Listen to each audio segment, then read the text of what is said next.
இந்த வீடியோ எடுத்துற இந்த போட்டோவை ஒரு 5 செகண்ட் நல்லா ஒத்து பாருங்க.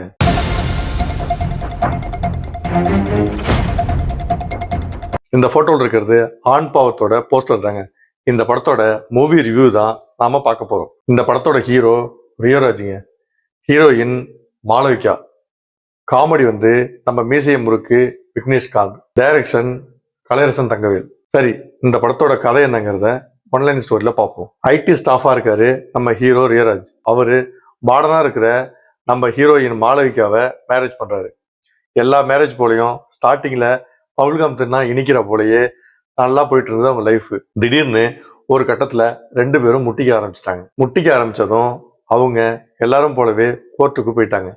அந்த கோர்ட்ல அவங்க ஜெயிச்சாங்களா இல்ல தோத்தாங்களா இல்ல 2 பேரும் சமாதானமா போனாங்களா அப்படிங்கிறது தான் படத்தோட மீதி கதை. படத்துல நம்ம ரியராஜோட ஆக்டிங் வேற லெவலுங்க.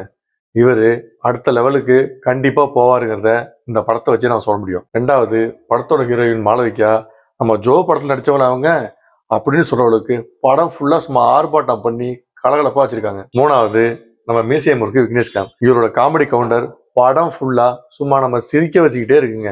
அந்த அளவுக்கு இவரோட காமெடி படத்துல நல்லா ஒர்க் அவுட் ஆயிருக்குங்க. அது மட்டும் இல்லாம படத்தோட மியூசிக், டயலாக், ஒளிப்பதிவு இது எல்லாமே பக்காவா இருக்குங்க.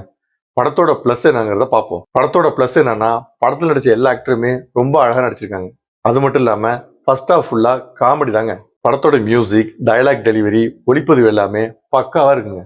ஆனா படத்தோட செகண்ட் ஹாஃப் இன்னும் கொஞ்சம் மெருகேற்றிருக்கலாமோ தோணுது. அதையும் நம்ம விக்னேஷ்காந்தோட காமெடியில பேலன்ஸ் பண்ணிட்டாருங்க.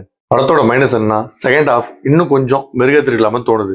அது மட்டும் இல்லாம எமோஷனல் சீன்ஸ்ல இன்னும் கொஞ்சம் அழுத்தமா நடிச்சிருக்கலாமோன்னு எனக்கு தோணுது. மொத்தத்துல புதுசா கல்யாணம் பண்ணவங்க எல்லாம் பார்க்க வேண்டிய படம் தாங்க. நம்ம ஆண் பாவம் பொல்லாத படத்தை பார்த்த நீங்க இந்த படத்தை பற்றிய கருத்துக்களை நம்ம கமெண்ட் செக்ஷன்ல சொல்லுங்க, பார்ப்போம்.